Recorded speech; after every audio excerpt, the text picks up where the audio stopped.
अस्सलाम वालेकुम, good morning Pakistan, good morning धनक सुबह के सारे रंग A+ के संग। सुबह बखैर आप लोगों को, कैसे हैं आप लोग? ठीक हैं। बहुत ज़्यादा गर्मी पड़ रही है और मुल्क के बेशतर हिस्से तो इस वक्त कहते हैं ना कि बहुत ज़्यादा तप रहे हैं और तपिश से दिल चाहता है कि हर वक्त हम लोग स्विमिंग पूल्स का रुख करें या कोई वाटर एक्टिविटीज़ करें। जब ऐसी एक्टिविटीज़ की बात होती है तो सबसे पहले हमें याद आते हैं हमारे बच्चे, जो कि आजकल मेन जिन्होंने हमारा सुकून जो है ना वो ख़राब किया हुआ, उधम मचाया हुआ घर में, क्योंकि समर वेकेशंस हो गई नहीं हैं और सब चाह रहे हैं कि कहीं ना कहीं हम जाएं, कहीं ना कहीं हम वेकेशन सेलिब्रेट करें और ये जो 3 महीने का जो एक स्पैन होता है इसको अच्छे तरीके से हम गुजार सकें।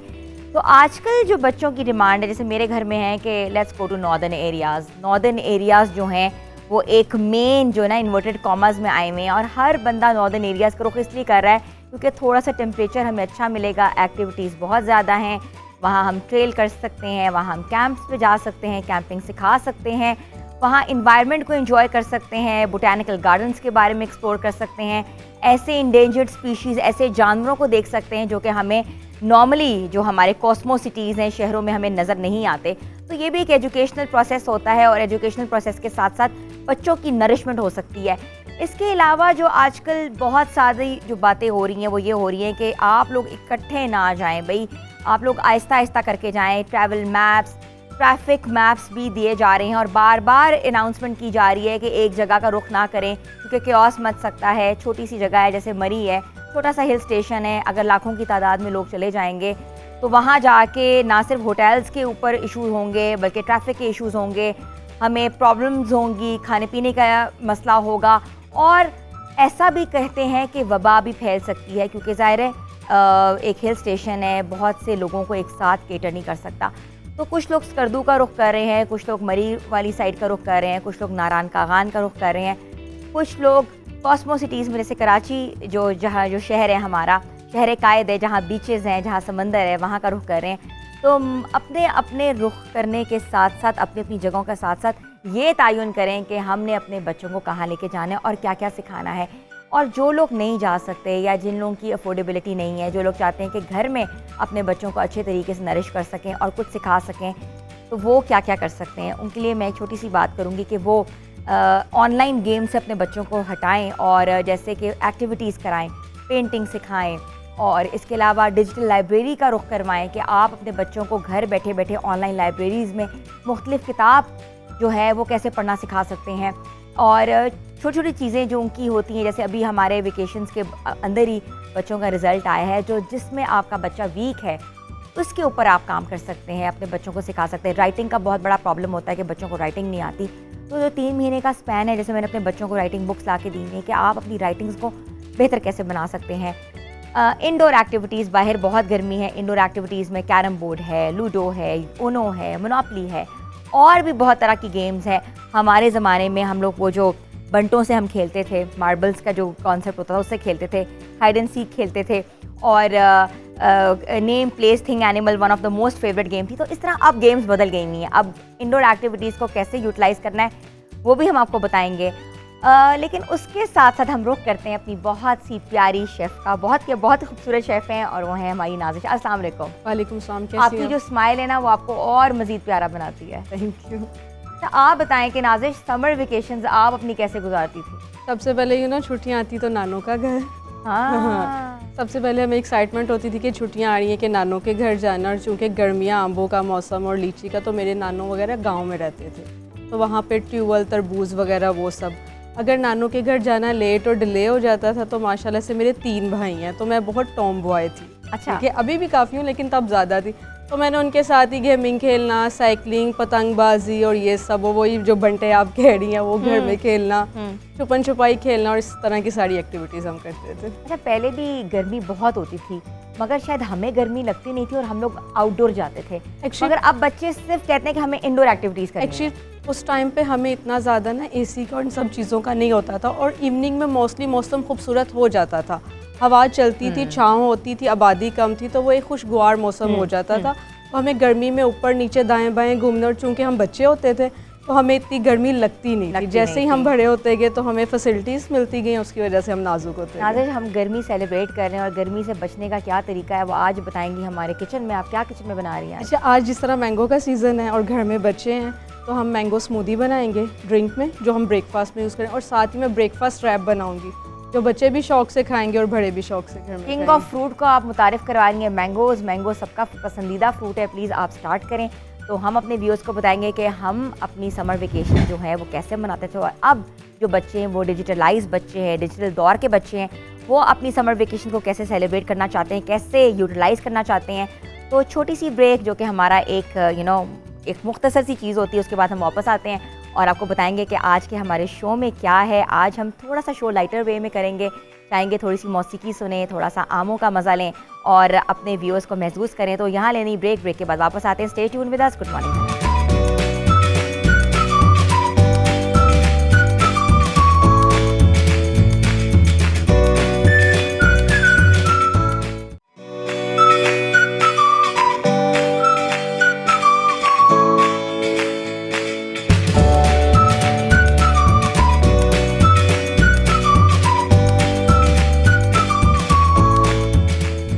Welcome back viewers. तो हमारा जो सेगमेंट है विमेन एंटरप्रेन्योर, जो कि हमारी हमेशा से एक स्पेशलिटी रहा है, और हम चाहते हैं कि हम तमाम उन ख़वातीन से आपको मिलवाएं जिन्होंने अपना सफ़र कहाँ से शुरू किया और अब वो क्या कर रही हैं। और ये कहा जाता है एक रीसेंट रिपोर्ट के मुताबिक कि पाकिस्तान में 1% ख़ातून जो हैं वो बिज़नेस करती हैं, और अगर ये बिज़नेस बढ़ता गया और अगर पाकिस्तान में खुशहाली लानी है तो ख़वातीन जो हैं वो एक बेहतर बैकबोन साबित हो सकती हैं। इस तरह ना सिर्फ हमारी जीडीपी इम्प्रूव होगी बल्कि इकनॉमिक ग्रोथ होगी, और इम्पोर्ट की बजाय हम एक्सपोर्ट पे ज़्यादा इन्हिसार करेंगे। जब मुल्क की इम्पोर्ट ज़्यादा बढ़ती है तो मुल्क तरक्की के रास्ते से हट जाता है, और जहाँ एक्सपोर्ट ज़्यादा होती है वहाँ तरक्की जो है वो बेहतरी तरीके से हम कर सकते हैं। तो उन तमाम ख़वातीन का हम लोग अपने इस सेगमेंट में खैर मकदम कहते हैं। तो आज मैं आपको एक ऐसी खातून से मिलाऊंगी जिन्होंने नेचुरल प्रोडक्ट से, नेचुरल हर्ब्स के ज़रिए अपनी प्रोडक्ट को मुतारिफ़ करवाया, और ना सिर्फ मुतारिफ़ करवाया बल्कि एक कंपनी रजिस्टर करा ली है, और अब वो बेहतरीन काम कर रही हैं। और वो क्या काम कर रही हैं उनकी ज़बानी पूछते हैं। तो मैं इनवाइट करती हूँ दहीमा राव को।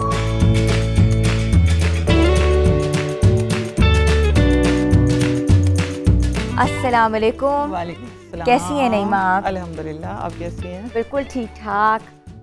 खानेवाल से सफ़र शुरू किया जी जी, और आज लाहौर तक आप पहुंची, अल्हम्दुलिल्लाह। और इतना कुछ कर रही हैं, और एक छोटी सी प्रोडक्ट से आपने कहते ना कि करिश्मा बना दिया। तो ये कैसे हुआ? ये अल्हम्दुलिल्लाह मेरे ना बचपन से शौक़ था। खानेवाल का एक गांव है माहनिस्याल, वहाँ से बिलोंग करती हूँ मैं, गांव से। ये है कि गांव से मैंने ही अपना सफ़र स्टार्ट किया था। बहुत बचपन में बाल मेरे ग्रे हो गए थे, तो बस आप ये कह लें कि अल्लाह ताला जब आप में कुछ ना कुछ रखता है, जो वक्ती तौर पे आपको थोड़ी सी शर्म महसूस होती है, बट अब मैं ये सोचती हूँ कि अल्लाह ताला ने छोटी सी एक कमी मुझ में रख के मुझे एक क्रिएटिव इंसान बनाना था। वहाँ से मेरी क्रिएटिविटी जो थी वो स्टार्ट हो गई थी। बस उधर से ही आप ये कह सकते हैं तकरीबन 35 साल का मेरा हर्ब्स के साथ रिलेशन है। मेरी उम्र का अंदाज़ा आप लोग खुद लगा लें। तो ये हर्ब्स आपने इसलिए मुतारिफ़ करवाए प्रोडक्ट्स क्योंकि आपके अपने बाल ग्रे हो गए थे? जी जी जी, मेरे अपने बाल ग्रे हो गए थे बहुत बचपन में। असल बात ये कि मेरे बाल ग्रे हो गए थे और रंग मेरा काला था। तो बस ये था कि वो उसी पे उस वक्त फ्रेंड्स में बड़ी शर्म आती थी। तो इस मैंने ना कमज़ोरी को इस मतलब अपने आप को मैंने ना कमज़ोरी नहीं फ़ील होने दिया। बस ये था कि मैं इस पे रिसर्च करती रही। बहुत बचपन में पीटीवी पे जोया लीम आती थी, मैं उनको सुनती थी। तो उन्होंने एक स्किन केयर की एक बताई थी रेमेडी, उसको मैंने जब अप्लाई किया बहुत ही छोटी उम्र में, बहुत ही छोटी उम्र में अप्लाई किया। और मेरी अम्मी जो थी वो करती थी आमले, रीठे, सिकाकाई, इनसे मेरा ट्रीटमेंट। बस वो मेरे दिमाग में रहा, वक्तन फ़वक्तन ज़िंदगी में मैं ये करती रही। फिर अल्हम्दुलिल्लाह बस सडन बस कुछ ऐसा हुआ कि अल्लाह ताला ने मुझे इतनी चीज़ों से नवाजना था, इतनी इज्जत से नवाजना था कि आज आप लोगों के बीच में मैं खड़ी हूँ। तो बस फिर लाहौर जब आई तो वहाँ से मैट्रिक के पेपर दिए थे तो शादी हो गई थी। फिर पंजाब यूनिवर्सिटी से ही मैंने मास्टर्स किया यहाँ लाहौर आने के बाद। मैं आपकी प्रोडक्ट्स देखना चाहती हूँ। हाँ। आपने बड़े मिरेकल प्रोडक्ट्स हैं, आप टेबल पे आए कि आपने पहले तो मैं आपसे बाद में पूछूंगी आपने कैसे स्टार्ट किया, कब स्टार्ट किया, मगर सबसे बड़ी बात है आप कह रहे हैं कि रंग काला था वो बेहतर हुआ, बाल आपके जो थे वो सफ़ेद हो गए थे, ग्रे हो गए थे, वो ब्लैक हो गए। वो कौन सी ऐसे शाहकार आपके पास है? मेरे पास सबसे पहले मैं अपनी हेयर केयर की बात करूंगी, जहाँ से मेरा स्टार्ट हुआ था। हेयर केयर का ये था, जब मेरे हेयर ग्रे थे ना, तो मेरी अम्मा जो थी वो चंद एक बेसिक हर्ब होती है, आंवला, रीठा, सिकाकाई, जिनको सब जानते हैं, तो उनके साथ ही वो, लेकिन वो बड़ा मेहनत तलब काम था, 2 घंटे 3 घंटे आपको लगा के बैठना पड़ता था। कलर तो हो गया था चेंज, बाल बहुत अच्छे हो गए थे, बट ये था कि मेरे माइंड में था आजकल के इस फास्टेस्ट दौर में ना आपके लिए, आपके पास ना अपने लिए टाइम नहीं है, सहूलत ढूंढते हैं। इसी तरह इसी बात को मद्देनजर रखते हुए मैंने एक ऐसी प्रोडक्ट मुतारफ़ करवाई कि आप लोगों को सारे बेनिफिट भी मिले। उस आंवला, रीठा, सिकाकाई जो बेसिक हर्ब है, उसके अंदर मैंने चंद हर्ब ऐसी इस्तेमाल की, एक फार्मूला बनाया चंद हर्ब्स के साथ। मैं आप लोगों को दिखाऊं, ये तमाम हर्ब्स हैं, ये मैं, इनसे मुझे बड़ा प्यार है बचपन से। ये तमाम, इनमें कौन कौन सी हर्ब्स हैं? इनमें ये देखिए आंवला, रीठा, सिकाकाई है, ये बालझड़ है, हाँ जी बालझड़ है, ये छइयों का भी दुश्मन है और ये सफ़ेद बालों का भी दुश्मन है एट अ टाइम। ठीक है। ये उन्नाब है, रोजमेरी है, इसको जोजोबा भी कहते हैं। जी, इसको जोजोबा भी कहते हैं। ये उन्नाब है, ये रोजमेरी, इसको माइनॉक्सिडिल कहते हैं। इसका मैंने सीरम बनाया, हेयर रीग्रो सीरम। ठीक है। हाँ, और इसके अंदर ये हिबिस्कस है, ये चटामानसी है। ठीक है। ये चटामानसी है, लोगों ने नया नया नाम सुना है, मैं इन पे सर्च करती हूँ।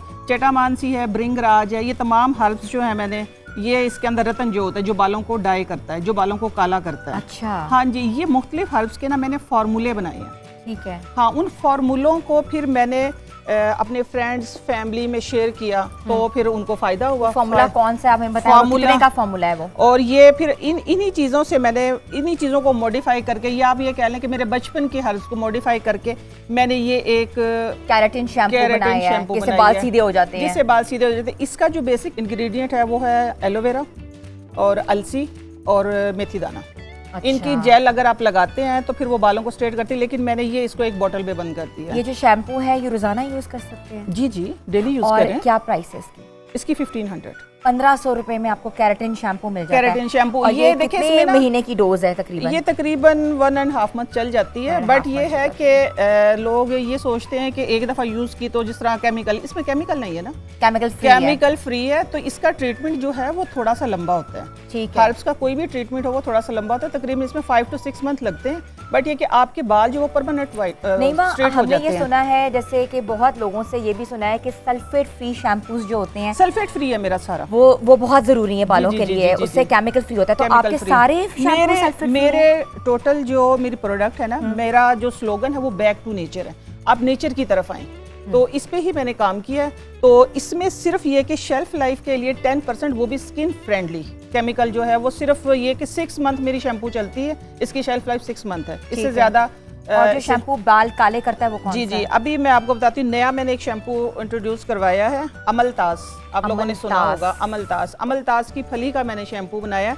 इसमें कोई केमिकल नहीं है, और ये आपके बालों को, आप ये कह सकते हैं कि हेयर डाई जो है वो आप 15 मिनट लगाते हैं, लेकिन इसको जस्ट 2 मिनट आप वॉश करें, आपके बाल जो है वो, ये नहीं कि वो तो कर देता है ना बहुत ज्यादा ब्लैक, ये आपके जो शार्प वाइट बाल होंगे उनको एकदम से डार्क ब्राउन कर देगा। ये आपकी वाइट, हाँ जी, वाइट लुक जो है वो चली जाएगी। अगर आप इसको लॉन्ग टाइम चलाना लोग मेहंदी लगा रहे होते हैं, ब्लैक मेहंदी, दूसरी मेहंदी बालों को करने के लिए, जो लोग कहते हैं कि केमिकल से बाल खराब होते हैं, तो वो ये शैम्पू इस्तेमाल कर सकते हैं। मेरी तमाम प्रोडक्ट इस्तेमाल करें इंशाल्लाह। और फिर उसके बाद जब हुआ बाल झड़ भी और हेयर फॉल जिसको कहते हैं, हेयर फॉल स्टार्ट हुआ, तो फिर मैंने ये ऑयल बनाया अपना।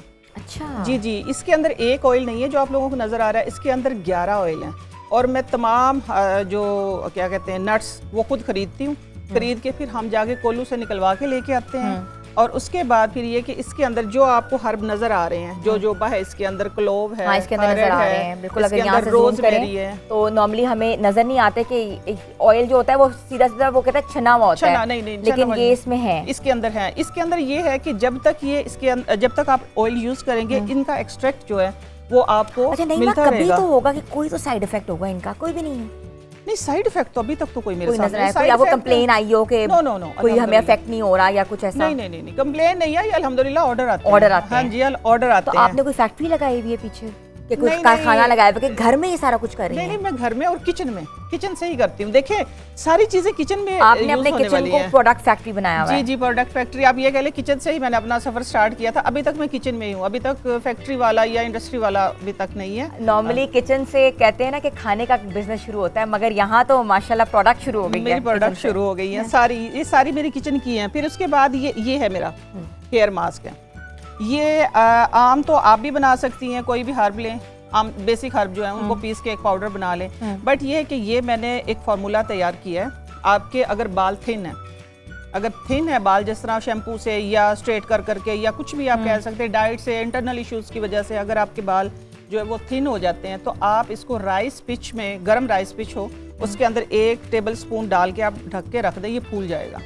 देन आप पहले ऑयलिंग करें, फिर आप ये अप्लाई करके सिर्फ और सिर्फ 20 to 30 मिनट आपने शावर कैप पहननी है। आप ये कह सकते हैं कि आपके रूट्स में पेनिट्रेट होके, लाइक इस तरह कह सकते हैं, इस तरह गोडी करके पानी नहीं लगा देते हो, एकदम से घास में रनाई आ जाती है, बालों में एकदम से बूस्टर का काम करता है। अच्छा, हाँ जी। और इसकी क्या प्राइस होगी? 1500 1500। आपकी हर प्रोडक्ट जो है विद इन 1500 to 2000 है? 2000, हाँ जी, ठीक है, 2000 इससे है। ऊपर बस नहीं है। इसकी मैंने रखी है 3000। हाँ। अच्छा जी, उसके बाद फिर मैं अपने रंग पे आती हूँ। रंग जो मैंने गोरा किया था अपना, तो वो ये था तो कि- बहुत ज़रूरी है, क्योंकि हमारा मोस्टली प्रॉब्लम ये है कि रंग गोरा करने वाली क्रीम्स कौन सी हैं, क्रीम्स कौन सी रंग हैं, कौन सा, कैसे गोरा किया कैसे जाता है, गोरा किया और जा हम सकता फिर है। रोज कोई ना कोई रेमेडी लगा रहे होते हैं। अच्छा, अक्सर लोग- रेमेडी ना भी लगाएं, नाइट क्रीम लगा के हम अपने स्किन का बेड़ा गर्क कर लेते हैं। एक वो सवाल skin मैं की यहाँ वजह- ज़रूर पूछना चाहूँगी, जी, जी। वो ये है कि लोग ट्रैवल करके आते हैं, जैसे जी, अभी जी। मैं भी ट्रैवल करके आई बिल्कुल, हाँ हूँ, जी। सनबर्न्स हो रहे थे मुझे, जी। तो मैंने भी बहुत सी रेमेडीज इस्तेमाल की, तो उसके लिए भी रेमेडी बताएं और रंग गोरा करने के लिए भी रेमेडी बताएं। अच्छा, रेमेडी में मैं बताती हूँ आपको। पहले मैं आपको ये आप लोगों को दिखाना चाहूँगी। ये आप लोगों को नज़र आ रहा है पाउडर। ये पाउडर जो है, ये तकरीबन मैंने 20 से 25 इसके अंदर किचन की ही हर्ब्स नहीं, आप ये कह सकते हैं हमारे खाने की मसाले डाले हैं। मसाले गले दालें हैं हमारी, फूड कौन कौन से मसाले हाँ बताएं जी, जरा। फूड है इसके अंदर। इसके अंदर लाल लोबिया है, माश की दाल है, मसूर की दाल है, चावल का आटा है, ड्राई मिल्क है, इसके अंदर मुलट्ठी है, ज़ाफ़रान है, वर्स है, इसके अंदर दारचीनी का पाउडर है, छोटी इलायची है इसके अंदर। ये खाने की चीज़ें हो गई। इसके अंदर बिस्कस फ्लावर है इसके अलावा, ठीक है, जैस्मीन के फ्लावर है इसके अंदर, पिंक रोज़ है इसके अंदर, वर्स है, ज़ाफ़रान है, हाँ जी। ये सारी चीज़ें जो है, सॉरी, ब्राउन शक्कर है। तो ये चीज़ें ऐसी है कि आप, जिस तरह मैंने मेकअप किया हुआ, आपने मेकअप किया हुआ है, ठीक है ना, कैमरे के सामने है, लाइटिंग पड़ रही, आपने जस्ट ये थोड़ा सा पाउडर हाथ पे लेना है। ये फेस वॉश भी है, ये क्लिंजर भी है, ये एंटी एजिंग भी है, एंटी मिलाजमा भी और है। रिंकल्स भी रिमूव करता है, रिंकल भी रिमूव करता है। ये बस आपने ये करना है कि थोड़ा सा पाउडर हाथ पे लेके जस्ट 2, 3, 4 ड्रॉप आपने पानी के डालने हैं, और इसी से आपने क्लिंजिंग करनी, इसी से फेस वॉश करना है। अच्छा, हाँ जी, आपका जो फेस है ना, वो ग्लो जाएगा, ग्लो करेगा।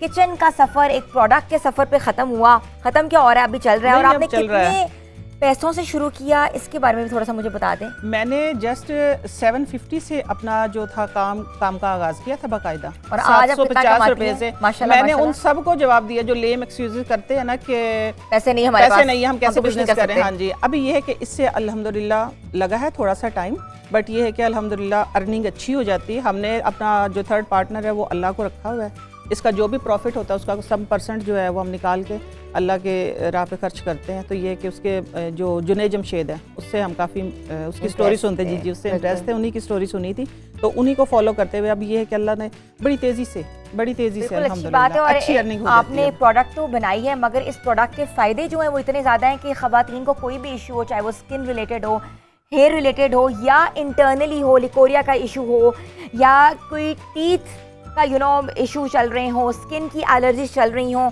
तो और हेयर का कोई ना कोई फॉल हो, या कोई आपके बाल जो है वो छोटी सी एज में वाइट हो रहे हों, बच्चों की नज़रें वीक हो रही हों, तो इन सब चीज़ों का इलाज जो शिफा है वो इनकी नईमा की प्रोडक्ट में है। तो आप ऑर्डर कर सकते हैं, आप बता सकते हैं इनको कि आपके घर में जो इश्यूज़ हैं वो आप इनसे मशवरा भी कर सकते हैं और इनकी रेमेडीज़ पे भी चल सकते हैं।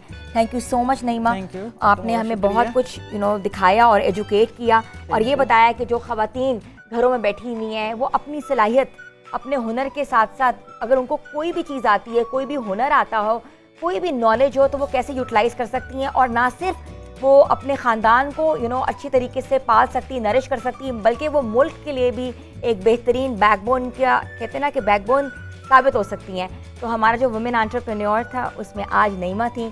तो यहाँ लेते हैं छोटी सी ब्रेक के बाद हाजिर होते हैं। Stay tune with us. Good morning धनक।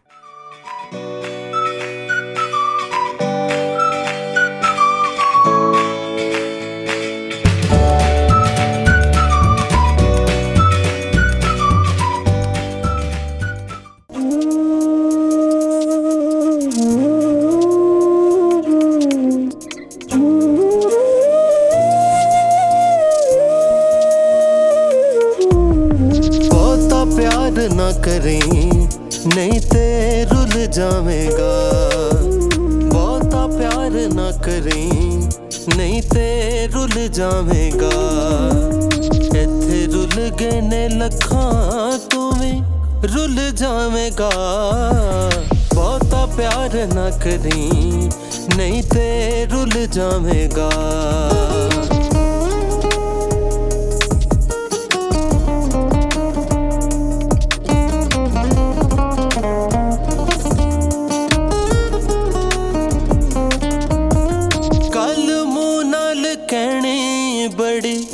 सौखी हुंदी है गल कह के निभानी बड़ी औखी हुंदी है। गल मुंह नाल कहनी बड़ी सौखी हुंदी है, गल कह के निभानी बड़ी औखी हुंदी है। एवी कच्ची गंढ वांगों राहे खुल जावेगा, बहुता प्यार ना करें नहीं ते रुल जावेगा।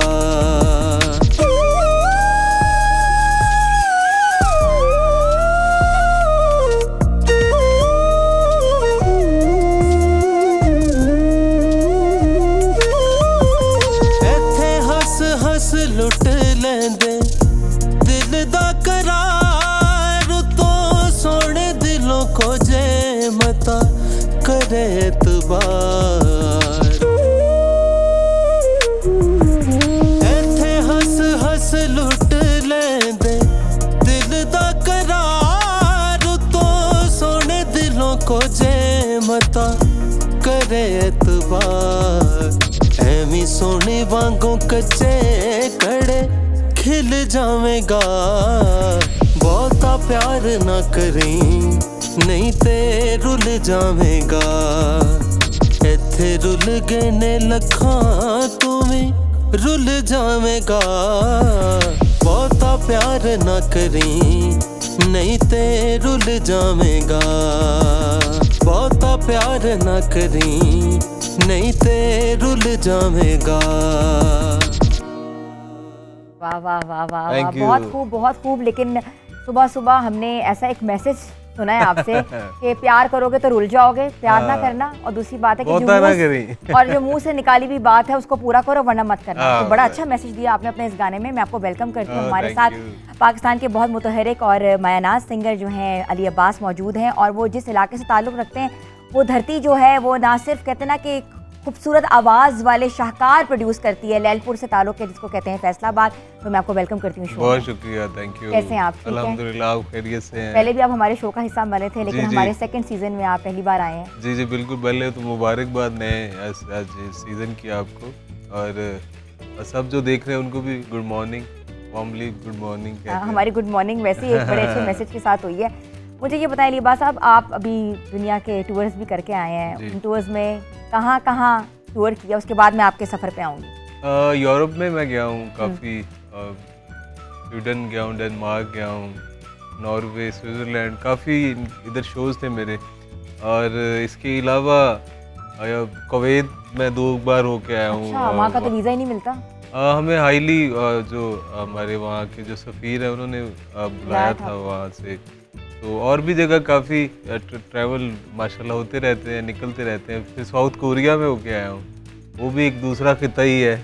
तो वहाँ भी अल्हम्दुलिल्लाह पाकिस्तानी हमारी जो कम्युनिटी है वहाँ एक 14 अगस्त हमने सेलिब्रेट की थी वहाँ, वो एक प्रोग्राम वहाँ से भी होके आए। Very nice. और मौसीकी का सफ़र कहाँ से शुरू हुआ? और एक एंटरप्रेन्योर भी है, बिजनेस भी करते हैं साथ साथ आप जी। तो ये सिंगिंग का जो शौक़ था ये कब से आपके अंदर पैदा हुआ था? सिंगिंग एक्चुअली हमारी एक फैमिली बैकग्राउंड है म्यूज़िक से। मेरे ज़्यादा जो ननिहाल में बहुत बड़े बड़े नाम हैं। ये जो गाना भी मैंने गाया ये भी मेरे नाना अब्बू का ओरिजिनली उनका गाया हुआ था और उनका नाम मोहम्मद सादिक था। तो ये ददिहाल में इतना म्यूज़िक मतलब था, हम एक फैमिली थे, म्यूज़िकल फैमिली थी हमारी, लेकिन ज़्यादा किया नहीं था। मेरे दादा अब्बू थोड़ा सा उन्होंने तबला प्ले किया था कुछ अरसा, लेकिन उन्होंने बाद में वो भी छोड़ दिया था। अब्बू लोगों ने भी इतना इसको कंटिन्यू नहीं किया या बिल्कुल ही नहीं इसमें काम किया। तो ये सारा मुझे जो मिला है मेरी वालदा की साइड से मिला है, मेरे ननिहाल से हमें कन्वर्ट हुआ है। इनबॉर्न टैलेंट था आपका। जी बिल्कुल, वो बचपन से ही मुझे थोड़ा सा वो जो कह लें कि ब्लड में था मेरे।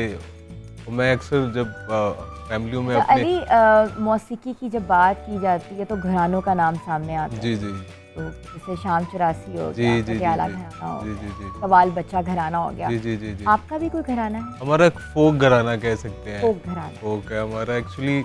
हमारी फोर्थ कह लें जनरेशन जो अभी गा रही हैं, मतलब माशाल्लाह से, और इसके जो 3 पीढ़ियाँ हो जाती हैं वो घराना उसको डिक्लेयर कर देते हैं। तो हम माशाल्लाह फोर्थ शुरू हो गए हैं गाने वाले।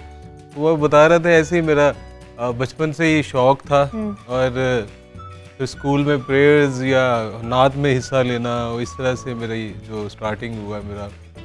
फिर मैं मामू लोगों की तरफ जाना, जब बचपन में बच्चे जाते हैं रहने के लिए, उनको देखते थे। उनको देखना वहाँ मुझे शुरू से ही बड़ी एक म्यूज़िक से मेरी एक मुझे वो अपनी लगाव तरफ था। खींचता था म्यूज़िक अपनी तरफ। उसके अलावा फिर कुछ अरसा बाद जब उन्होंने मुझे सुना, मामू लोगों ने, उन्होंने अम्मी को कहा कि इसको हमारे पास छोड़ दो। मैं तब छोटा था, अम्मी ज़रा लाडला था, उन्होंने कहा नहीं मैं अपने बच्चों को ऐसे मतलब मेरे से मैं बर्दाश्त नहीं करती कि वो मेरे से दूर रहें। तो खैर एक टाइम आया कि फिर मैंने जब मुझे काफ़ी एप्रिसिएशन मिलनी लोगों से, स्कूल से। किस एज में आपने ब्रेक थ्रू किया? किस एज में आपने जाके सीखा? मैं एक्चुअली जो मेरा जो स्टार्टिंग जो मैंने 10th क्लियर किए थे, मैं तब मेरे ख्याल 18 या 17 में होऊंगा, मेरी एज तब इतनी थी। फिर मैं बाकायदा अपने जो बड़े मामू हसन सादिक साहब, उनके पास मैंने कोई 5 साल शागिर्दी में गुजारे। देन मैं फिर मैं उस टाइम में लाहौर आना जाना उनके साथ रहता था। तो फिर बस वो अपना बैग शैग उठाया मैंने 5 साल के और बाद, बस आप निकल गए? मैं फिर लाहौर शिफ्ट हो गया था। तब से फिर यहाँ से अल्हम्दुलिल्लाह सिलसिले बनते गए। वो आगे कहते हैं कि पहला गाना कौन सा गाया? हमारा एक वैसे तो रिलीजियस नोहा खानी की भी एक फैमिली है, हम ज़्यादा मरसिये भी मरसिया और कसीदा हो गया। स्टार्ट वैसे मुझे याद है कि मैं मैडम नूरजहाँ के गाने गाता था और स्पेशली मैं अंकल को कॉपी भी करता था उनके स्टाइल को। एंड देन फिर मैं मेहदी हसन साहब को बहुत सुना मैंने बचपन से ही। बच्चों को जब पता भी नहीं होता कि इनके मीनिंग क्या है या इनका मतलब क्या है इनका, तब मैं सुन के उनको बड़ा खुश होता था कि मुझे कुदरती वो एक उनसे एक आप अक्रॉस द बॉर्डर भी गए थे किसी कंपटीशन में, उसके बारे में थोड़ा सा बताएं। जी 2008 में मैं इंडिया, हमारा जो हमसाया मुल्क है, वहाँ एक कंपटीशन हुआ था 2008 में। उसमें 3 काइंड ऑफ म्यूज़िक थे, जॉनरास कह सकते हैं उन्हें, एक फिल्मी, फोक और सूफ़ी। और तीनों को उन्होंने एक बार इनके घरानेज बनाए, जिनमें राहत फ़तेह अली खान साहब हमारे जो लेजेंड आर्टिस्ट हैं, वो भी फैसलाबाद से ताल्लुक़ रखते जी जी हाँ फैसलाबाद से, वो मेरे हमारे मेंटर वो थे। फोक की इला अरुण थी, मैं सूफ़ी को रिप्रेजेंट कर रहा था। फिल्मी के आनंद राज आनंद साहब थे, उनके बड़े मशहूर सिंगर भी हैं, म्यूज़िक डायरेक्टर भी हैं। तो वो वहाँ से मेरा जो शुरू हुआ। फिर इंटायर जो कैली कैंड में मुझे अल्हम्दुलिल्लाह वहाँ से बेस्ट सिंगर अवार्ड मिला था इंडिया से। वो वहाँ से बड़ा गुलाम अली साहब, अमिताभ बच्चन साहब, सारी पर्सनैलिटीज़ थी। तो गुलाम अली साहब ने मुझे अवार्ड दिया था। या ऐसे इंडिया का मेरी जर्नी रही है। आपको ये नहीं लगता कि जिस तरह कवाली जो है वो एक हिस्सा बन चुकी है वेडिंग्स का, जी जी और जो दूसरी सिंगिंग है, पॉप सिंगिंग है या डिफरेंट जॉनराज हैं, वो इतने ज़्यादा मकबूल नहीं है एज़ कम्पेयर टू कवाली। तो उसके ऊपर कुछ कहना चाहेंगे आप? ऐसे कुछ नहीं है, वो भी काइंड ऑफ म्यूज़िक ही है। असल में जो मेरा ये मानना है कि जो जिसका जो फ़ैन है या जिन्होंने जिन चीज़ को सुनना होता है वो सुन ही लेते हैं, और इस तरह से काफ़ी सर्वाइवल चल रहे हैं लोगों के। और जो कव्वाली के अलावा भी लोग म्यूज़िक में बिज़ी भी हैं, अपने शोज़ में भी बिज़ी हैं। अच्छा, मेरा जो शादी के मैं ज़्यादा शोज़ अल्हम्दुलिल्लाह करता हूँ। अच्छा। मेरा जो उसमें ये है, मेरे साथ एक फीमेल सिंगर होती है। हम वो पुराने कुछ टप्पे और इस तरह की जो काइंड के गाने होते Duet हैं, करते हैं। डुएट सॉन्ग्स होते हैं हमारे, और वो एक अल्हम्दुलिल्लाह वो काफ़ी लोगों को पसंद आते हैं। तो वो एक हमारा भी मतलब सीन ज़्यादा माशाल्लाह चलता रहता है शादियों के शोज़ का। अच्छा, शादियों की अभी जी, बस जी, जी। सीज़न शुरू होने वाला है, जी, जी, कुछ जी, बिल्कुल एक ऐसे। मुहर्रम के बाद बस ऐसे ही है। तो व्यूअर्स, अली अब्बास हमारे साथ हैं, हम इनसे बहुत कुछ सुनेंगे। और दूसरी बात ये है कि एक बड़ी मज़ेदार सी खबर है, वो मैं देना चाहूँगी। ब्रेक के बाद आपको बताती हूँ कि पाकिस्तान के जो नामवर हमारे मौसीकीकार हैं, उनके ऊपर क्या काम हो रहा है और वो क्या एक तहलका मचने वाला है कुछ ही दिनों में। स्टे ट्यून विद अस, और ब्रेक के बाद वापस आते हैं।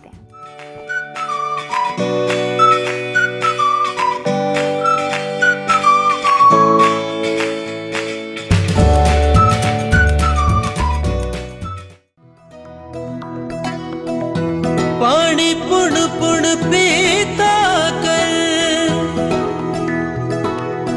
वेज़ल तो तेरिया मैं ते शक ना कीता कर। नहीं देनिया सफाइयां तेनू हो, नहीं देनिया सफाइयां तेनू हो, ते अगे मेरा ला जानदा, ते अगे मेरा ला जानदा। चंगा लगदा नी कोई मैनू हो, चंगा लगदा नी कोई मैनू हो, ते अगे मेरा ला जानदा, ते अगे मेरा ला जानदा।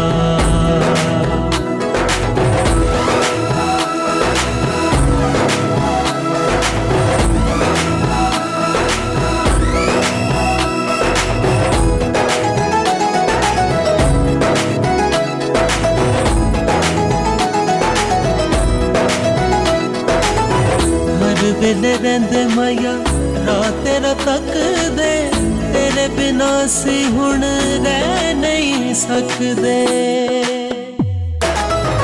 हर वेले रहंदे माया रात तेरा तक दे, तेरे बिना सी हुण रह नहीं सकदे।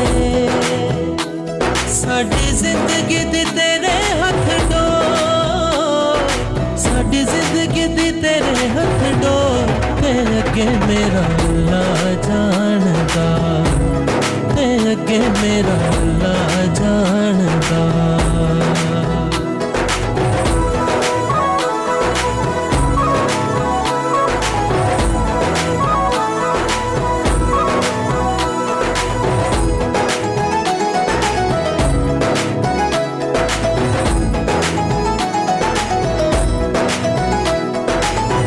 तेरे नाल जीना सा, तेरे नाल मरना, तेरे होके किसे नाल प्यार नहीं करना। तेरे नाल जीना सा, तेरे नाल मरना, तेरे होके किसे नाल प्यार नहीं करना। दिल हर वेले खिंचे तेरी ओर, दिल हर वेले खिंचे तेरी ओर, ते अगे मेरा ला जानदा, ते अगे मेरा ला जानदा, ते अगे मेरा ला जानदा, ते अगे मेरा ला जानदा। वाह जी वाह, Thank वाह जी you, वाह, thank you. अमेजिंग, खूबसूरत आवाज़। बिल्कुल Thank कहते हैं, you. पूरे सुरों के साथ आपने ये गाना गाया है। Thank you. इसको क्या ये कलाम फोक म्यूजिक है? फोक है, फोक म्यूजिक। फोक म्यूजिक बिल्कुल। अच्छा अली बस आपको पता है एक बड़े मज़ेदार किस्म की खबर जो है वो जी, जी। सर्कुलेट करी सोशल मीडिया में। वो खबर ये है कि 1989 में नुसरत फ़तेह अली ख़ान साहब ने एक रिकॉर्ड साइन किए थे, पीटर गैब्रियल की लाइब्रेरी में वो मिले हैं और 34 साल के बाद यूनिवर्सली एक्लेम्ड एल्बम जो है वो रिलीज़ की जा रही है, जिसमें नुसरत फ़तेह अली ख़ान की जो रिकॉर्डिंग्स हैं वाह। वो मिली हैं यूके से। तो हम सब एक्साइटेड हैं इसके बारे वाकई में। इस और पे नुसरत पहले फ़तेह तो अली ख़ान तालियां साहब हैं इस बात पे, और ये एक ट्रीट है सब सुनने वालों के लिए, और जो स्पेशली जो म्यूज़िक से जो रिलेटेड लोग हैं उनके लिए बहुत बड़ी ट्रीट है ये ये। खान साहब जो हैं वो भी फैसलाबाद से ताल्लुक़ रखते जी, जी, हैं जी, जी। और बहुत से लोगों ने उनके कवर्स गाए हैं और आज जी, भी कहते जी, हैं कि ऐसे हमारे ही। दिलों में और हमारे कोई भी शो होता है वो उनके बगैर इनकम्प्लीट है, ऐसे Incomplete है। सही सही बात है। वाकई एक हमारे लिए ऑनर की बात है कि हम फैसलाबाद से हैं, क्योंकि वो खान साहब का शहर है। बिल्कुल। तो खान साहब वाकई ये हमारी बड़ी खुशकिस्मती है कि हमारा उस एरिया से आपकी कभी ताल्लुक़ कोई है। बैठक हुई खान साहब के साथ? या मुझे बहुत याद है, बहुत छोटी एज में हमारी शादी थी एक फैमिली में। खान साहब मैंने उनको बैठे हुए देखा है, बस इतना मुझे याद है। बहुत छोटे से थे, मैं बहुत छोटा। वो एक वो कह लें नहीं, वो Glimpse होते हैं वो धुंधला सा दिमाग में। आपके दिमाग वो आया, वो वाइट सूट पहना था खान साहब ने और ऐसे सोफे पे ऐसे बैठे हुए हैं। मुझे वो थोड़ा सा सीन याद है उनका। याद है। बिल्कुल। आप अच्छा आप करीब से उनको मिल जी नहीं जी सके या जी शायद जी आप बहुत छोटे बचपन में बच्चों को क्या आइडिया होता है ये कौन सी हस्ती हैं। हो। उनका कौन सा गाना जो है वो हमेशा से आपके दिल के करीब रहा है? ऑल गाने सारे माशाल्लाह कोई कभी उनकी गाए? बिल्कुल गाए हैं। उनके गाने हमारी प्रैक्टिस का हिस्सा होते हैं। स्पेशली उनके खान साहब की हर चीज़ लाजवाब है। उनकी जो गानों में कितनी सोलफुल चीज़ें हैं कोई उनकी। चीज़ उनकी लाइव आप गुनगुना सकते हैं? मैं ज़रूर सुना बिल्कुल देता हूँ। प्लीज़। अखियां ने चढ़ियां लाइयां अज यादां तेरियां आइयां ने वतना नू आजा डोलना। अखियां ने चढ़ियां लाइयां अज यादां तेरियां आइयां ने वतना नू आजा डोलना डोलना वतना नू आजा डोलना। Thank you. वाह वाह वाह वाह, बहुत खूबसूरत भाई, बहुत खूबसूरत अंदाज में। अच्छा, हमेशा से कहा जाता है कि एक बड़े आर्टिस्ट को गाना बहुत मुश्किल है, जी जी जो अक्सर बहुत से लोग ऑब्जेक्शन करते हैं यार वो तो ऐसे थे, वो तो ऐसे गाते थे। जी जी जी तो कभी आपको फील हुआ है कि अगर आपने कभी किसी का कवर गाया हो जी जी और आपको वो एक महसूस हुआ कि मेरे ऊपर बहुत शोल्डर्स पे बहुत बोझ है? ऑब्वियसली आप उन जैसा तो जिन्होंने ओरिजिनली गाया होता है उन जैसा आप कभी भी उनकी पहुंच पे नहीं पहुंच पाते आप। और बस ये होता है कि मैंने अक्सर जब भी किसी का कवर किया भी है उनका, मुझे ये लगता है उनसे हमें हमारी प्रैक्टिस हो रही होती है। मैं मेहदी हसन साहब का जिक्र किया मैंने पहले स्टार्ट में। उनकी जब गज़ल को हम पकड़ते हैं, पूरी रियाजत है वो उनकी। जो एक एक जगह ऐसी ऐसी जगह है कि वो लग आसान रही होती है, जो गाने वाला असल में उसको पता होता है कि ये जगह है क्या। यानी और नुसरत साहब का जो काम है, उनकी जो जगह होती हैं, उनके जो सुर होते हैं, वो अगर उस फील से ना गाए जाएं तो वो उन्होंने जिस तरह से उनको बनाया होता है या गाया होता है तो वो मेरे ख्याल असर नहीं रखती उनकी चीज़ें अगर हम गाएं हमारे लोग। आपने मेहदी साहब का नाम लिया, शहंशाह गज़ल हैं वो, जी बिल्कुल। उनकी कोई चीज़ आप सुनाएं। ओहो क्यों नहीं। गुंचाए शौक लगा है खिलने फिर तुझे याद किया है दिल ने। गुंचाए शौक लगा है खिलने फिर तुझे याद किया है दिल ने। गुंचाए शौक लगा है खिलने। इस तरह से वाह और ये जगह बहुत मुश्किल है। खिलने फिर तुझे याद किया है। ये बहुत वाह, इसके वाह, प्रैक्टिस है इसकी। हाँ, जी। ये लग रहा होता है कि बहुत बहुत आसान आसान है। अच्छा, मैडम को भी आपने कहा है मैं बहुत गाता था, बचपन से गाते हैं। जी जी जी जी। और गुलाम अली साहब की भी ऑब्वियसली गज़लें। ये हमारे सामने ऐसे बड़े नाम हैं। बड़े नाम हैं। इनको मैंने स्टार्ट में बताया आपको पहले ही कि इनसे हमें जो एक एज अ म्यूजिक म्यूजिशियन या एज अ एक सिंगर हमें बहुत सीखने को मिलता है ऐसे लोगों से। मैडम नूरजहां जी का जो स्टाइल था, उनकी जो एक्सप्रेशन और तलफ़ुज़ था उनका पंजाबी सिंगिंग में, आप यकीन करें वो नसीब नहीं है, मेरा यही कहना है कि किसी ऐसे आम हर इंडो पाक बिल्कुल को नो मैच No उनका match कोई about उनका her. कहना। तो मैडम जी का कोई गाना गुनगुना अच्छा जी। सजना रात तेरा तक तक हारियां दिल दे मैं बूहे खोले नैना दियां बारियां। सजना रात तेरा तक तक हारियां दिल दे मैं बूहे खोले नैना दियां बारियां। सजना रात तेरा। ये बहुत मशहूर चीज़ है उनकी, मैडम की गाई हुई। इस तरह की काफ़ी चीज़ें हैं माशाल्लाह उनकी गाई Very हुई nice, है। very nice. शुक्रिया। गुलाम अली साहब, अच्छा इनका भी कुछ क्यों नहीं? हमें मैं सुनाता हूँ, गुनगुना दें। मैं सुनाता हूँ। तांगा वाले नैन कदों सुख नल सौण गए। तांगा वाले नैन कदों सुख नल सौण गए। सुख साडे लुटे जिना ओ फेरा कदों पौण गए। तांगा वाले नैन कदों सुख नल सौण गए। वाह Thank वाह you. वाह, अमेजिंग अमेजिंग। इन्हें बहुत मुश्किल आप काम कर रहे हैं। अच्छा, अब मुझे बताएं कि आपने इतने बड़े बड़े नामों को अभी गाया है जी जी और नो डाउट अबाउट इट, मगर आजकल के जो हैं हमारे जी। कार हैं, उनमें से आपकी इंस्पिरेशन कौन है? सुनता सभी को हूँ। फिर भी एक होता है ना कि मैं सुनना चाहता हूँ या मुझे मेरे दिल के करीब है या मेरे फेवरेट्स में से।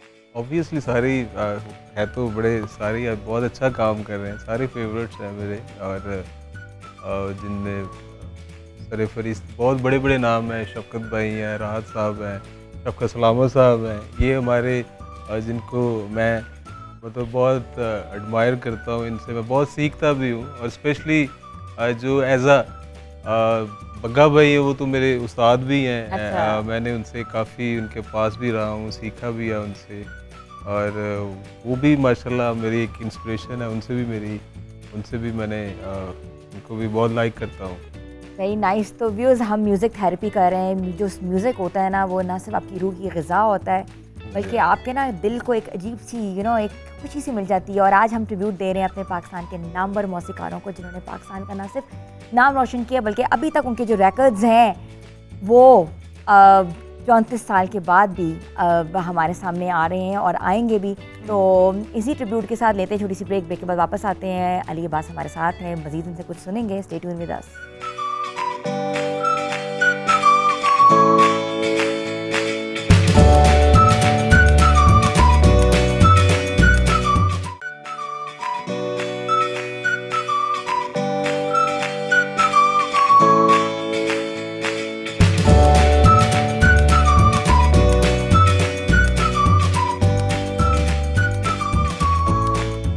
आपको एक बार फिर से हम खुशामदीद कहते हैं। हमने आज अपने पाकिस्तान के लेजेंड्स को, पाकिस्तान के मौसीकार सिंगर्स को हमने ट्रिब्यूट दिया, मगर ट्रिब्यूट के साथ साथ दिल चाह रहा था कि किचन का भी रुख करें और शॉर्ट ट्रिब्यूट दिया शॉर्ट ट्रिब्यूट दिया, बिल्कुल वो उसके बहुत ज़्यादा मुस्तहिक हैं और ऑब्वियसली ये हमारे वाकई इनके बगैर म्यूजिक इनकम्प्लीट कह सकते हैं। इनकम्प्लीट है बिल्कुल, मास्टीरियो जिनको कहते हैं ये लोग, वो सही बात। उनके मुतरादिफ हैं। तो साथ साथ दिल चाह रहा था कि किचन में देखें आज नाजिश ने हमारे लिए किचन में क्या बनाया। नाजिश कुछ ऐसा है कि आज हमने ब्रेकफास्ट रैप बनाए हैं, ठीक है, क्योंकि सुबह सुबह का ये टाइम है तो सुबह सुबह हमारा ब्रेकफास्ट हो गया दुबाला। और ये ब्रेकफास्ट रैप में आपने बनाया क्या है? अच्छा, मैंने इसमें क्या किया, मैंने टोटिया रैप लिया, एग्स लिए हैं, एग्स को मैंने स्कम्बर करके बनाया, उसके अंदर मैंने स्पिनिश डाली है जो कि पालक होती है और उसके अंदर सॉल्ट पेपर डाल के मैंने उसको अच्छे से कुक किया, स्कम्बर्ड कर लिया। फिर मैंने टोटिया रैप लिया, उस पर कोई भी सॉस लगा लिया, मैंने सिर्फ बच्चों की पसंद की मायोनीस लगाई है, मैंने एग लगाया, टमाटोस लगाए हैं, चीज़ लगाई है, हम इसको टोटेला रैप्स कह सकते हैं। हाँ जी, टोटेला रैप भी कह सकते हैं। साथ हमें क्या मिल रहा है? हमें मिल रहा है कि मैंगो की स्मूदी। इसके लिए मैंने क्या किया, मैंने मैंगो की शेक में और मैंगो की स्मूदी में क्या फ़र्क है? एक्चुअली जो शेक है उसके अंदर मिल्क ऐड होता है और जो स्मूदी है उसके अंदर योगर्ट ऐड होता है। ओह नाइस, तो ये योगर्ट के साथ, ये योगर्ट के साथ है, क्योंकि ब्रेकफास्ट और ब्रेकफास्ट में आपको पता है योगर्ट बहुत ज़रूरी होता है, तो इसलिए मैंने योगर्ट के साथ बनाया। अरे आप मुझे बताएं कि किचन में कभी जाते हैं, कभी मौका मिला है जाने जी, का? बिल्कुल। क्या अच्छा बना लेते हैं? खाने जाते हैं चीज़ें पकाने नहीं जाते, खाने जाते हैं। बस शौक है खाने का भी। बाकी कुकिंग मैंने थोड़ा सा कभी कभी मेरा दिल करता है बनाने को। क्या अच्छा बना देते हैं? कुछ अच्छा बनता नहीं है, कोशिश करता हूँ। वैसे अंडा शंडा इस तरह के वो ज़रा अच्छा बना लेते हैं। मैंने लास्ट ट्राई किया था वो दम पुख्त, वो सबसे मुश्किल चीज़ पहले ट्राई कर लिया आपने। वो थल्ले लग गया सारे, दम पुख्त हो गए। तो बस ऐसे ही है। कुछ मैं अल्हम्दुलिल्लाह वो आप कहने प्रोटोकॉल मिलते हैं जाते ही ज़रा वो फिर मैनेज हो जाता है। अच्छा, शौक से क्या खाना पसंद है? देसी खाना। देसी खाने में कौन सी डिश? देसी खाने में बस रोटी, वो जब जो घर वाला आटा हो उसकी हो, बाकी साथ कुछ भी हो। अच्छा, रोटी आप वो घर वाले आटे देसी आटे की जो होती है, बस चक्की का जो आटा होता है, चक्की आटा। ये भी हमने एक तरह की रोटी ही बनाई है। अब घर की रोटी नहीं है मगर टोटेला है, टोटला की रोटी है। मैं चाहती हूँ कि आप एक और फनी, मैं कभी मुझे वो मुश्किल पड़ती है ना पिज़्ज़ा खाने, मैं सिर्फ ऊपर वाली चीज़ ही खाता हूँ, वो नीचे ब्रेड छोड़ देता है। रोटी नहीं है ना घर की। हाँ, बस वो उनको आप अंदर से खा लें क्योंकि रोटी तो घर की नहीं है। कोई नहीं, तो ये होगा कि आप ट्राई कर लें। आप बताइएगा आपको कैसा लगा है और साथ स्मूदी एंजॉय करें। आप भी लें, आप भी। बिल्कुल, मैं भी खाऊंगी। जी जी, मैं भी खाती हूँ। और नाजिश आप तो आप खा के बताती हैं? जी अल्हम्दुलिल्लाह। अक्सर ये सुना है कि जो शेफ होती हैं वो लोगों को खिलाती हैं, आप खुद नहीं खाती। नहीं, एक्चुअली मेरा होता है कि पहले सब खा लें उसके बाद मैं खाऊंगी। जब हम कुक कर रहे होते तब हमारा इतना दिल नहीं करता। बहुत अच्छी इसकी। अच्छा, लुक अच्छी, आप खा के भी देखिए ना वो कैसा अच्छा लग रहा है। अच्छा अली, आप नाश्ता क्या करते हैं? देसी में क्या पाए खाते हैं, निहारी खाते हैं? Bye bye. अच्छा बाय बाय। अच्छा, पराठा अंडा साथ, लस्सी, कोई सालन हो, वो लस्सी भी? लस्सी नहीं, दही, योगर्ट। मैं लस्सी भी कम ही पीता हूँ। अच्छा, we are enjoying Alizeh Abbas conversations और आई होप आप भी एंजॉय कर रहे होंगे। छोटी सी लेनी ब्रेक के बाद वापस आते हैं। अभी आपने कहीं नहीं जाना, stay tune with us. Good morning.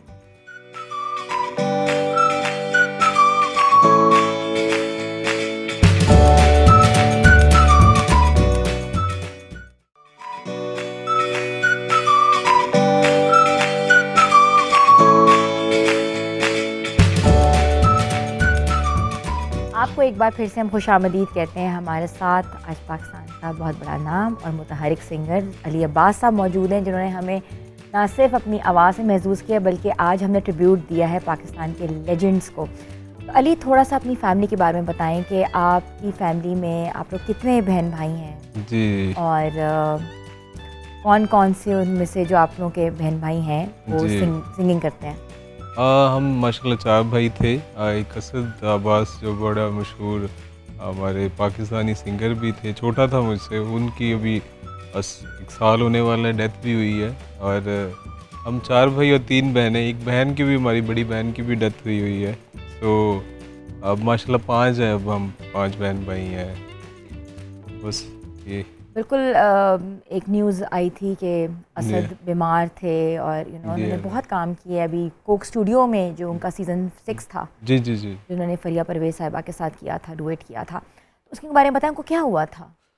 Sir actually अचानक से हमें जो पता चला है कि इसके ब्लड प्रेशर हाई हो रहा था उसका ना कुछ दिनों से। मैं एक्चुअली वो ज़्यादा फैसलाबाद रहता था, मैं लाहौर होता था, तो एक दो बार ऐसे मैंने देखा उसको, पता चला, मैंने पता किया एक्चुअल वजह, मैंने फिर डॉक्टर के पास उसको लेके गया, मैं खुद ही लेके गया। तो डॉक्टर कह रहे हैं कि इसके ना हम टेस्ट करते हैं, और ये बहुत सडन हुआ है, मतलब इसकी कोई बहुत लंबी हिस्ट्री भी नहीं है। विद इन कह लें कि ये हमें जब पता चलता है उससे 1 माह पहले मतलब ये सारा पता चला है कि इसकी मतलब प्रॉब्लम हो रही है, और 1 माह बाद पता चल रहा है कि इसके किडनी फेल हो गए हैं। तो वो बस टेस्ट सही नहीं इसके आए, फिर हमने फिर कोशिश की, इसका ट्रांसप्लांट करवाया। मेरे से जो बड़े भाई हैं ज़हीर भाई, उन्होंने इनको डोनेट किया था असद को किडनी।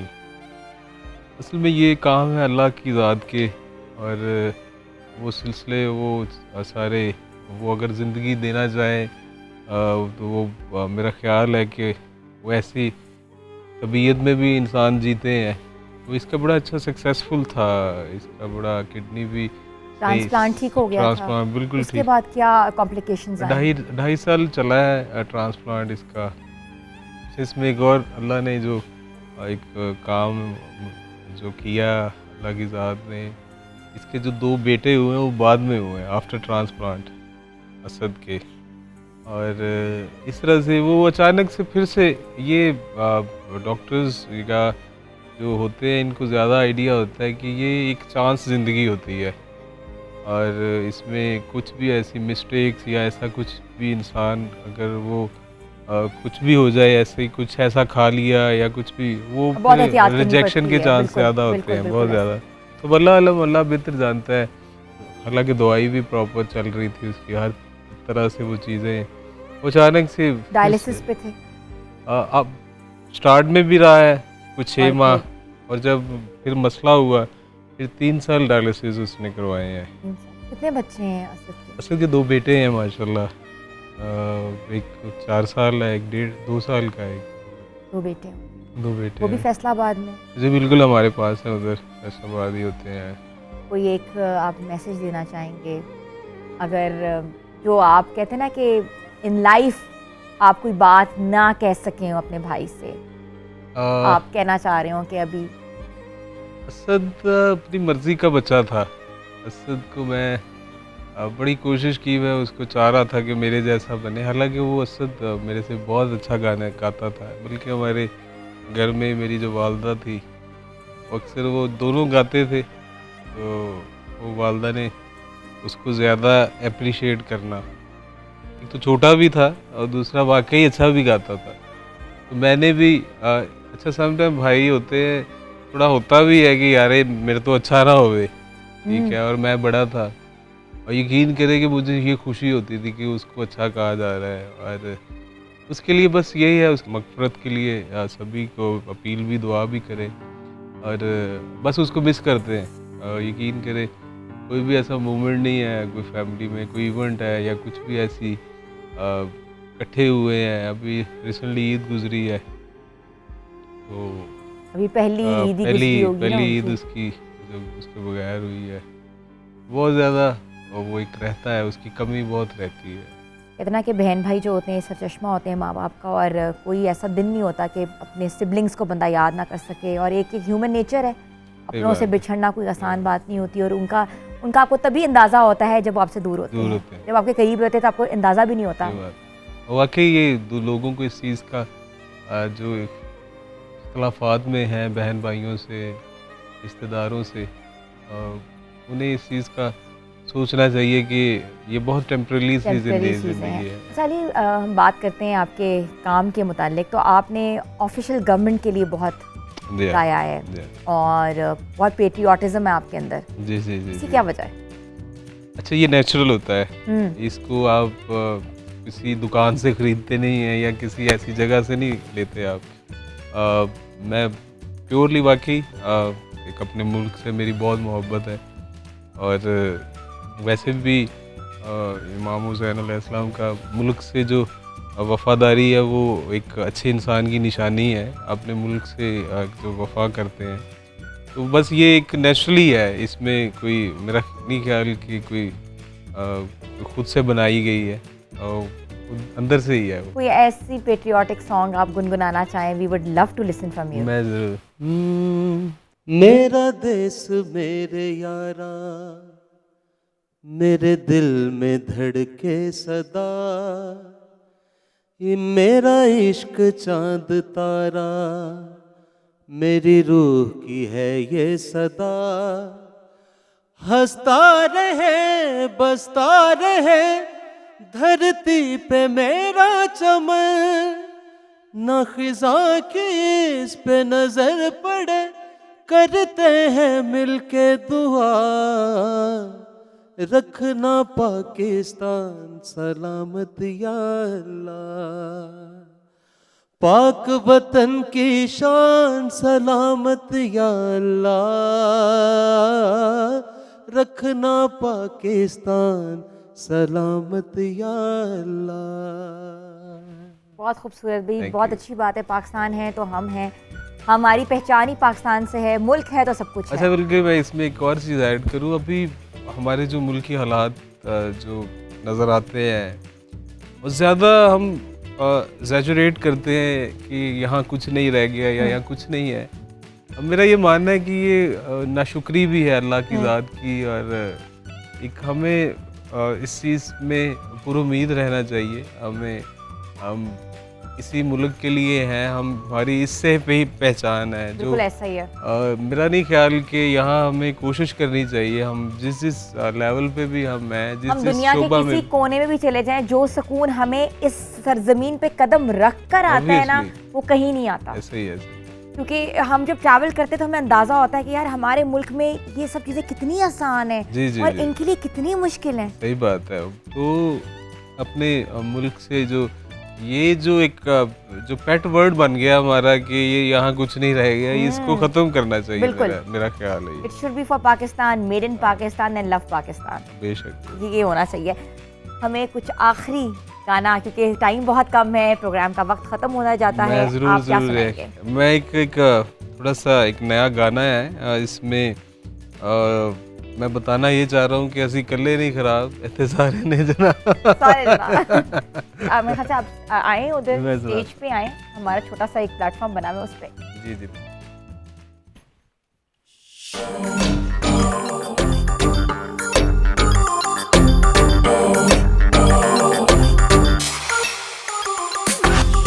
जदों जेदा दा लगे लाड़ो नहीं हटदा, धोखेबाजी करनो जमाना नहीं चकदा। रांझे ने फरेबी इत्थे हीरा दगाबाज ने, झूठियां मुहब्बतां दे झूठे अंदाज ने। असी वेखे गरीब ते नवाब, असी कल्ले नहीं खराब, इत्थे सारे ने जनाब, असी कल्ले नहीं खराब, इत्थे सारे ने जनाब, सारे ने जनाब।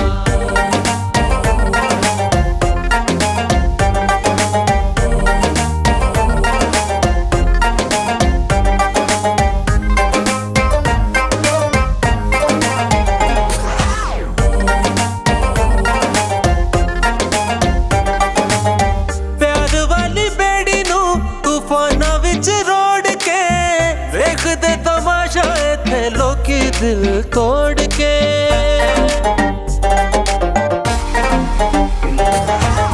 प्यार वाली बेड़ी नू तूफाना विच रोड़ के, वेख दे तमाशा इत्थे लोकी दिल तोड़ के। केदा करिए वसा सारे लोंदे इत्थे दा, केदा करिए वसा सारे लोंदे इत्थे दा। धोखेबाजी इत्थे करना सवाब, असी कल्ले नहीं खराब।